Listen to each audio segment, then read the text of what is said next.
সুপ্রিয় দর্শক মণ্ডলী, আসসালামু আলাইকুম। আমি এখন যেখানে দাঁড়িয়ে আছি এটি দেখতে একটি স্টেজের মতো মনে হলো। মূলত এটি একটি বাসা বাড়ি। গত ৩-৪ মাস আগেও এখানে ঘর ছিল এবং সেই ঘরে পরিবার সহ অনেকে বসবাস করত।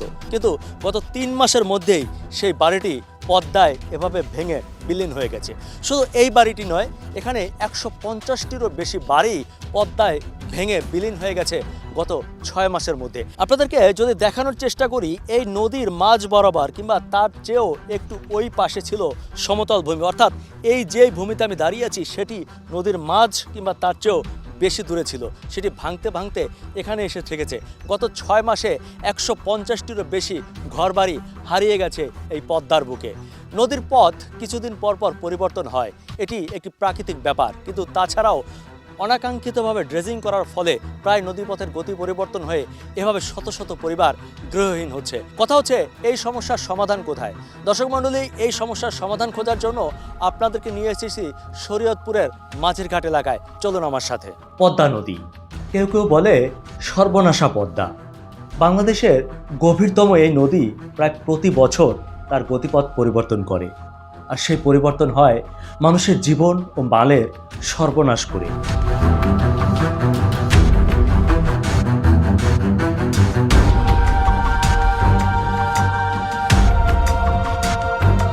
এটি পদ্মা নদীর জাজিরা পয়েন্ট, ওপারটা মুন্সিগঞ্জ আর এপার শরীয়তপুর।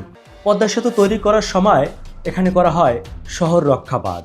সরকার থেকে বলা হয়েছিল কখনোই ভাঙবে না এই বাঁধ, কিন্তু গত ৩ বছরে এই বাঁধ ভেঙেছে বহুবার।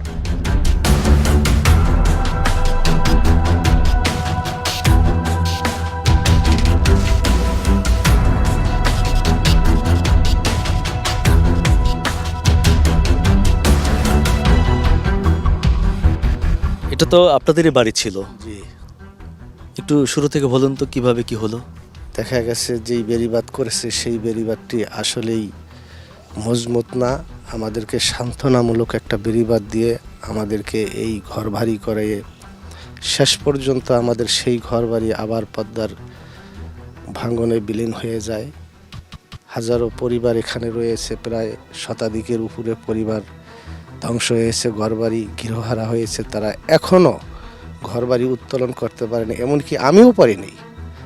আমি নিরুপায় হয়ে গেছি। আমাদের আরও 2টা ঘর আছে দিকে পড়ে আছে, আমার থাকার জায়গা নেই, নিরুপায় আবার সেখানেই বসবাস করতে আসলাম।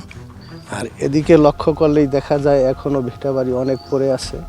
তারা দূরে হয়তো কষ্ট ক্লাস করে থাকতেছে, তারাও এই আশাই আছে যে বেড়িবাঁধটি শুরু হইলেই তারা আবার ভারী ঘর নিয়ে যার যার স্থানে যতটুকু আছে ওইটার মধ্যে আবার বসবাস করার চেষ্টা করব। তাই আমরা চাই অতি শীঘ্র বর্তমান সরকার বা দেশে যারা এখন নেতৃবৃন্দ ক্ষমতায় আছেন সকলের কাছে আমাদের দাবি দেওয়া যে আমাদের এই পদ্মা নদীর ভাঙ্গন হতে আমাদেরকে একটু রক্ষা করার ব্যবস্থা করে দিন, এই আমাদের আশা। সব মশার বিরুদ্ধে সুরক্ষা দিতে এলো বসুন্ধরা এক্সট্রিম অ্যারোসল, মশার বিরুদ্ধে এক্সট্রিম সুরক্ষা। আমরা সরজমিনে ভাঙন এলাকায় গিয়ে যা দেখলাম তা সত্যি কষ্টের, বেদনার। কারো ভিটে বাড়ি, কারো পৈতৃক সম্পত্তি, কারো শখের বাড়ি, কিছুই নেই অবশিষ্ট। এ যেন এক যুদ্ধ বিধ্বস্ত নগরী। আচ্ছা, আমরা এখানে দেখতে পাচ্ছি যে ভাঙা ভবন, দরজা জানালা নেই, এগুলো খোলা, এটার কারণ? আচ্ছা, এটার কারণ হচ্ছে আমাদের বিগত 6 মাস 3 মাস এইরকম 3 মাস আগে লাস্ট ভাঙছে। তো এই ভাঙার সময় যখন তাদের শেষ সম্বলটুকু, এই জানালাটুকু খুলে নিতে পারার জন্য চেষ্টা করছে, একেবারে শেষ সম্বলটুকু তারা যতটুকু দ্রুত পারছে না, কারণ নদী ভাঙাটা এত দ্রুত ভাঙছে, তারা মানে সকালের খাবারটা রান্না করছে, সেই খাবারটা খাওয়ার সুযোগ পায় না। তখন আমরা তৎকালীন সময় নিউজ করতে আসছি, মানুষের দুঃখ দুর্দশা দেখছি। এই যে দেখতে পাচ্ছেন, এই যে এইগুলো নিচ্ছে, এই ইট তো আর খোলায় নিতে পারবো না, ভাঙিয়ে নিতে পারবো না। তখন এই জানালার এই যে শিকটা ছিল, লোহাটা ছিল, যতটুকু শেষ সম্বল তারা রক্ষা করতে পারছে সেইটাই তারা রক্ষা করছে। এই যে সামনে দেখতেছেন, এই যে তাদের ঘরবাড়ি ছিল, এই যে এটা একটা বসত ঘর ছিল একজনের, 150 হইতে 200 পরিবার এখনও পর্যন্ত তাদের থাকার কোনো জায়গা নেই, তাদের কোনো পুনর্বাসনের জায়গা নেই। তারা অনেকেই রাস্তায়, সরকারি জমিতে বা কারো আত্মীয় স্বজনের বাড়িতে যেয়ে থাকছে। এখনও তারা জানে না তারা কোথায় যাবে, কি করবে। দুঃখ দুর্দশা নিয়ে এই জরাজীর্ণ জীবন নিয়ে এখনও জীবন পরিচালনা করছে তারা। আচ্ছা, আমরা শুনলাম যে এই জায়গাটি এর আগেও ভেঙেছে, তো বারবার একই জায়গায় এরকম একটা পয়েন্টে ভাঙার কি কারণ? আচ্ছা, এই জায়গাটা এর আগেও ভাঙছে এবং এই জায়গাটিতে পদ্মা সেতু রক্ষাবাঁধ ছিল, সেটা 110 কোটি টাকা সমমূল্য একটা রক্ষাবাঁধ দিয়েছিল। এটা পদ্মা সেতুর জন্য দেওয়া হয়েছিল, যাতে পদ্মা সেতুর যাতে কোনো ক্ষতি হয় না। সেই রক্ষাবাঁধ দেওয়ার পরও সেই রক্ষাবাঁধও সেভাবে টিকে নাই। হয়তো ওই রক্ষাবাঁধের মধ্যে বিগত সরকার আমলে ওই রক্ষাবাঁধ করা হয়েছিল, সেটার ভিতরে হয়তো কোনো ঝামেলা ছিল না, হয়তো এত গুরুত্বপূর্ণ একটা স্থাপনার রক্ষাবাঁধ সেইটা কিভাবে ভেঙে যায়, যে সেই জন্য ওইখানে রক্ষাবাঁধ দেওয়া হয়েছিল, কিন্তু সেই কাজ হয়নি, রক্ষাবাঁধ আবার ভেঙে গেছে। এবং কি ওইবার ভাঙার আগে বিবিএ এবং কি হলো নদী কর্তৃপক্ষ তারা সমীক্ষা করছিল যে না, মাটির নদীর তলদেশ থেকে মাটি সরে যাচ্ছে। তো তারা বলছে এই বর্ষার আগে যদি এটা রক্ষাবাঁধ না দেওয়া যায়, এটা বেড়িবাঁধ যদি না দেওয়া যায়, তাহলে যে কোনো মুহূর্তে ভাঙতে পারে। তারা এই সমীক্ষাটা বর্ষাকালে প্রায় 6 মাস আগে করছে, 6 মাস পর সেই ঘটনাই ঘটছে, কিন্তু তারা সেই কাজটা করতে পারেনি। যে মানুষগুলো ভবিষ্যতের স্বপ্ন দেখে শক্ত বাড়ি নির্মাণ করেছিল, একটু ভালো থাকার আশায় যারা বুক বেঁধেছিল, এখন তাদের বুকে শুধুই হাহাকার। সারা জীবনের যত্ন করা সম্পদ নিজের চোখের সামনে নদীতে চলে যাওয়ার দৃশ্য দেখা যে কতটা কষ্টের, তা শুধু সেই জানে যার চলে যায়। প্রথম যখন ভাঙে তখন মনে করেন অল্প কিছু ভাঙ্গা আমাদের 4-5টা বাড়ি ভাঙ্গা চলে গেছে, মানে নদী ওখানে থামছে। পরে আবারও প্রায় 20 দিন পরে আমাদের এই এলাকাটা ভাঙে যখন, তখন গভীর রাত। ও রাত্রে মনে করেন যে ভাঙ্গা শুরু করছে। আমাদের অনেক লোকেই, মানে আমাদের এখানে যারা বসবাস করছে প্রায় 15-16টা ঘর, এই ঘরের লোক ঘুমানো ছিল, তারাও কোনো রকম দূরেই বেরিয়েছে, বাচ্চা কাচ্চা নিয়ে কোনো রকম মাল সাবানা নিয়ে কেউ বেরিয়ে পারে নাই। আমাদের বর্তমান যে সরকার আছে, অন্তর্বর্তী সরকার, আমাদের আশ্বাস করছে যে আমরা শীঘ্রই এখানে বেড়িবাঁধ দেবো। পূর্বে যারা দিছে তারা দিচ্ছে, কিন্তু এখন যারা মানে বেড়িবাঁধ দেবো আশ্বাস তো হইতেছে। আজকে 6 মাসের ওভার হয়ে গেছে, আমাদের এখানে কাজের কোনো মানে অগ্রগতি বা কাজের কোনো নমুনাই দেখতেছি না। আর আমরা অসহায় মানুষ বলতে আমাদের এখানে জায়গা জমি না ছিল যাদের, তারাও নিঃস্ব হয়ে গেছি। আমাদের অন্য সাইডে যে বাড়ি করবো, এই যে আমার বাড়িটা বুঝছেন, আমরা যে কোথাও জায়গা না পাইয়া এই নদীর পাড়ে আবার আসছি। যতই মানে অনেকেই বলতেছে কেন আসলেন এখানে, আমরা তখন থাকতে পারতেছে না, বর্ষা আসলেই চলে যেতে হবে। তা আমরা কইছি আল্লাহর উপর ভরসা রাখি, আর যদি বেড়িবাঁধটা হয় তাই আমাদের এই ঘর দুয়ার আমরা থাকতে পারবো কোনো রকম। এখন আমরা বস্তি হালা আছি কোনো রকম, মানে আমাদের ফ্যামিলি নিয়ে, আমার পরিবারে আমরা 7 জন সদস্য, ছোট একটু ঘরে থাকি, মানে বস্তি তো ওইভাবে থাকে না মানুষ, এত অসহায় থাকতেছি। রাত্রে কোনো রকম মানে রাত যাপন করি, আবার সকাল হলে তো যার যার কাজে ব্যস্ত কাজ করি, সারাদিন বাইরেই থাকি। ঘরের মধ্যে জাগার মতন যাইয়া যেটু বিশ্রাম নিম এমন পরিবেশ আমাদের এখন নাই। কারণ আমাদের আল্লাহ পাকে যদি এটা এই সরকারের উসিলায় আমাদের এই বেড়িবাঁধটা অতি তাড়াতাড়ি বলতে এখনই এই ডিসেম্বর মাসেই বলছে বেড়িবাঁধ করবে। তো আমরা এটা অনেকটা আশ্বস্ত আছি যে এই ডিসেম্বরে আমাদের এই বেড়িবাঁধ হবে। এই চিন্তা চেতনা আমাদের মাঝে সবসময় গেলে আতঙ্ক। সবাই আমরা বড় এলাকার একটু মাতবর, এই মাতবরের কারণে সবাই আমার কাছে আসে, এই আলী হোসেন ভাই কী করছেন আপনারা, সাংবাদিকদের সাথে কথা বলেন, আপনারা একজন মন্ত্রী আসলে তার সাথে কথা বলেন, এই উপদেষ্টারা আসলে তার সাথে কথা বলছেন। আমরা বলছি যে সবাই আমাকে আশ্বস্ত করছে আল্লাহর রহমত হলে এই জায়গাটা দ্রুত বেড়িবাঁধ হবে।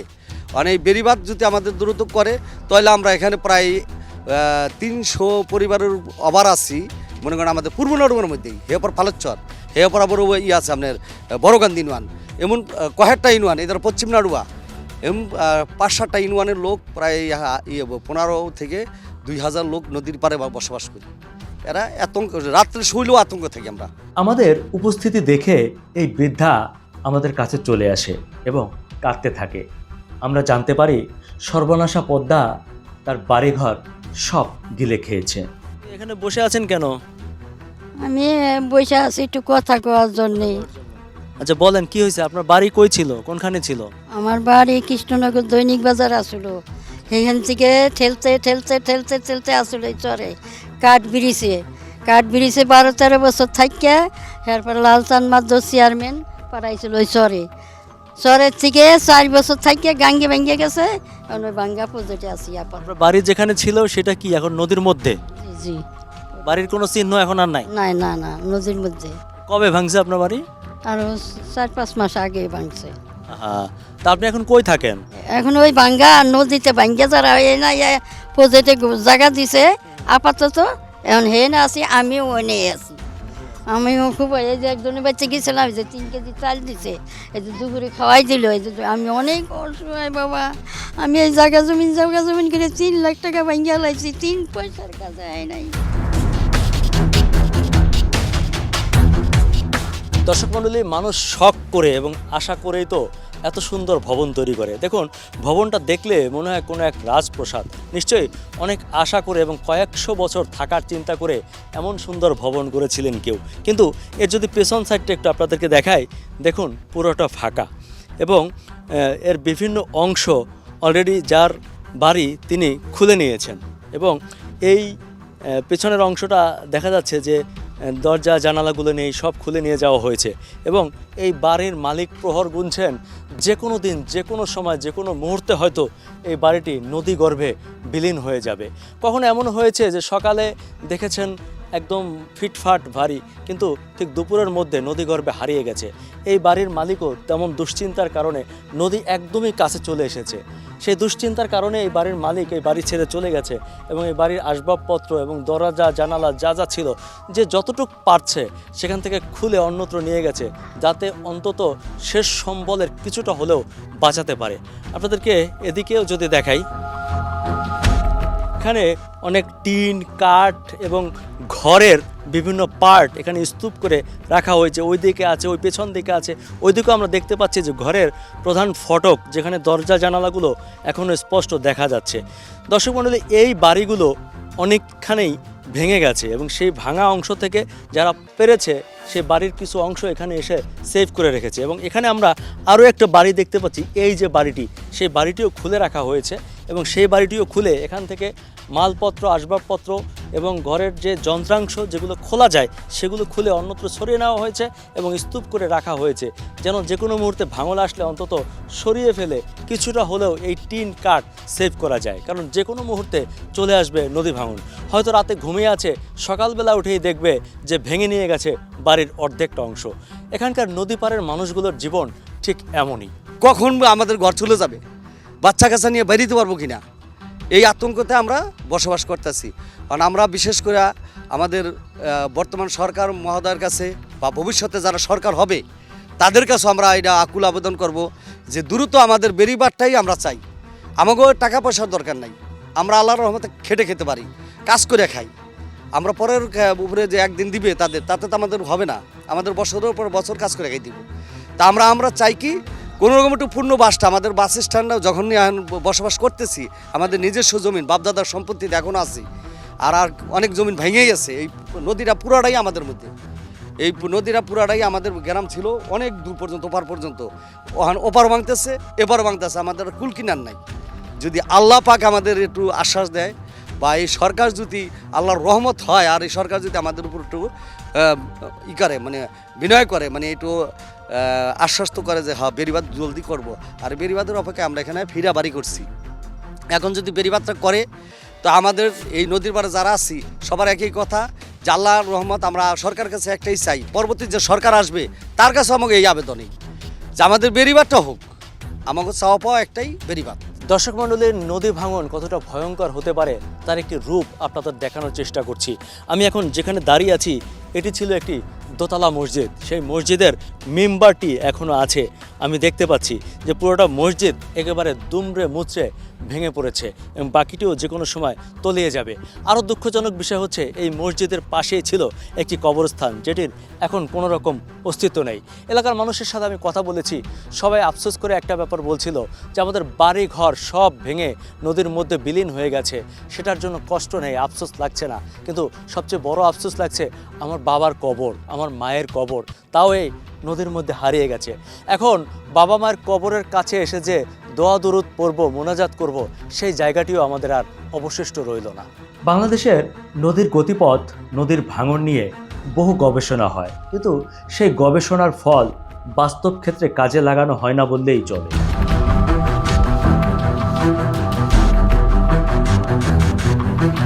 আসলে এই শরীয়তপুর জেলার বিশেষ করে জাজিরা এবং নড়িয়া এলাকাটি পদ্মা বিধৌত এলাকা।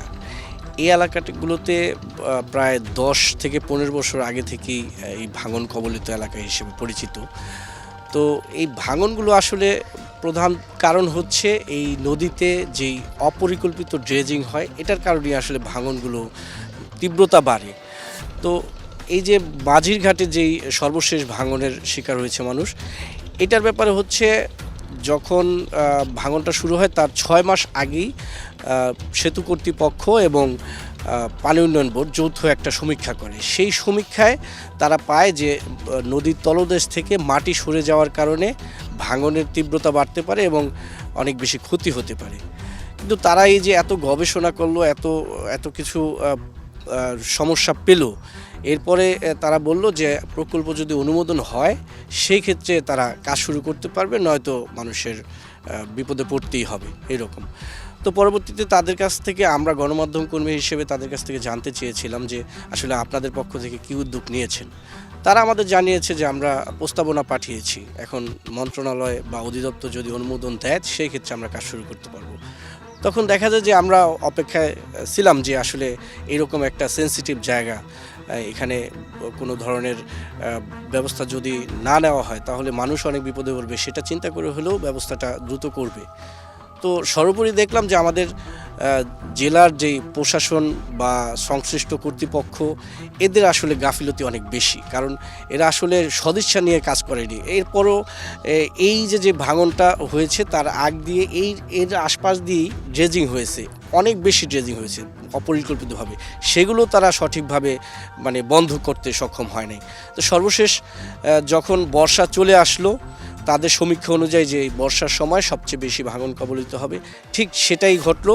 আর সেই সময়ে তারা লোক দেখানো বলা যায় যে জিও ব্যাগ ফেললো, ডাম্পিং করলো, কিন্তু তাতে আসলে মানুষের অতটা উপকার হয় নাই। ভাঙন কবলিত যারা ছিল তারা আসলে ভাঙনে সব কিছু হারিয়ে ফেলছে। এছাড়াও অনেক প্রতিষ্ঠানও গিয়েছে, মসজিদ, তারপরে শিক্ষা প্রতিষ্ঠানও ক্ষতিগ্রস্ত হয়েছে। তো এরপরে এখন যেই পরিস্থিতি রয়েছে, তারা কিন্তু বলেছে যে যখন ভাঙন চলছিল তখন কিন্তু তারা বলেছে যে বর্ষা গেলেই তারা কাজটা শুরু করবে, তাদের অনুমোদনের ব্যাপারটা খুব আগায় আসছে। কিন্তু এলাকার মানুষ বলছে, আমরাও দেখতেছি যে কোনো ধরনের উদ্যোগ নেই, যে এই যে বেড়িবাঁধটা স্থায়ী বেড়িবাঁধ সেটি আসলে হবে কি না এখনও পর্যন্ত কেউ নিশ্চিত হতে পারছে না। সর্বশেষ শরীয়তপুরের এই ভাঙন এলাকা পরিদর্শনে এসেছিলেন বাংলাদেশ সরকারের 2 উপদেষ্টা। তারা আশ্বাস দিয়েছিলেন কিছুদিনের মধ্যেই হবে এখানে স্থায়ী বাঁধ, কিন্তু সেই কাজ দীর্ঘদিনেও শুরু হয়নি।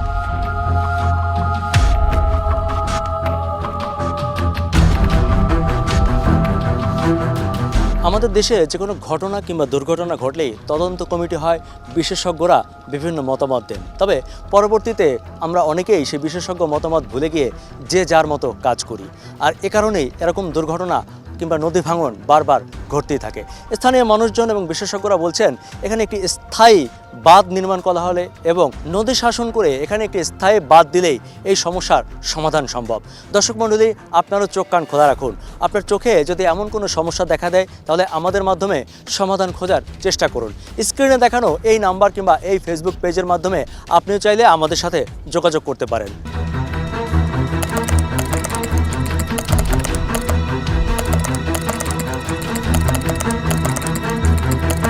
শরীয়তপুরের জাজিরা পয়েন্ট থেকে আজকের মতো বিদায় নিচ্ছি। আপনারা যে যেখানে আছেন ভালো থাকবেন, সুস্থ থাকবেন, নিরাপদে থাকবেন। খোদা হাফেজ।